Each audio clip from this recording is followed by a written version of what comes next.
എന്നാൽ ഞാൻ നിങ്ങളോട് പറയുന്നു, ഏലിയ വന്നു കഴിഞ്ഞു, എങ്കിലും അവർ അവനെ മനസ്സിലാക്കിയില്ല. തങ്ങൾക്ക് ഇഷ്ടമുള്ളതെല്ലാം അവർ അവനോട് ചെയ്തു. അതുപോലെ മനുഷ്യപുത്രനും അവരിൽ നിന്നും പീഡകൾ ഏൽക്കുവാൻ പോകുന്നു. മത്തായിയുടെ സുവിശേഷം 11-ാം അധ്യായം 12-ാം തിരുവചനം. ഈശോയിൽ ഏറ്റവും പ്രിയപ്പെട്ടവരെ, ഈ തിരുവചനത്തിലൂടെ ഈശോനാഥൻ രക്ഷാകര ചരിത്രത്തിൽ ഏലിയാ പ്രവാചകനും സ്നാപയോഹന്നാനും നിർവഹിച്ച ദൗത്യവും അവർ തമ്മിലുള്ള സാദൃശ്യങ്ങളുമാണ് വ്യക്തമാക്കുന്നത്. രണ്ടു വ്യക്തികളും വ്യത്യസ്തമായ കാലഘട്ടങ്ങളിൽ കർത്താവിന്റെ വരവിനായി ജനങ്ങളെ ഒരുക്കുവാൻ വന്നവരാണ്.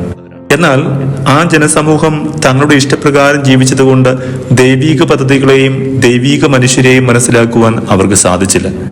അതിന്റെ തുടർച്ചയെന്നോണം ദേവപുത്രനായിരുന്നിട്ട് പോലും ഈശോയും തിരസ്കരിക്കപ്പെടുകയും പീഡനങ്ങൾ ഏറ്റു കുരിശുമരണം വരിക്കേണ്ടി വരികയും ചെയ്തു എന്ന് നമുക്കറിയാം. ഉണ്ണി യേശുവിനെ സ്വീകരിക്കുവാൻ സ്വയം തയ്യാറെടുക്കുന്ന നമ്മൾ നമ്മുടെ സാക്ഷി ജീവിതത്തിലൂടെ സ്നാപയോഹന്നാന്റെ ദൗത്യം ഏറ്റെടുക്കുവാൻ സന്നദ്ധത കാണിക്കാറുണ്ടോ?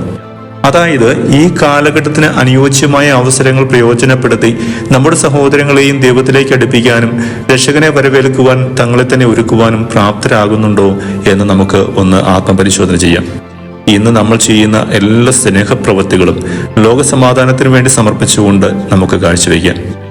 നമ്മുടെ കർത്താവായ യേശുമിശിഹായുടെ കൃപയും പിതാവായ ദൈവത്തിന്റെ സ്നേഹവും പരിശുദ്ധാത്മാവിന്റെ സഹവാസവും നമ്മോടുകൂടി ഉണ്ടായിരിക്കട്ടെ, ഇപ്പോഴും എപ്പോഴും എന്നേക്കും.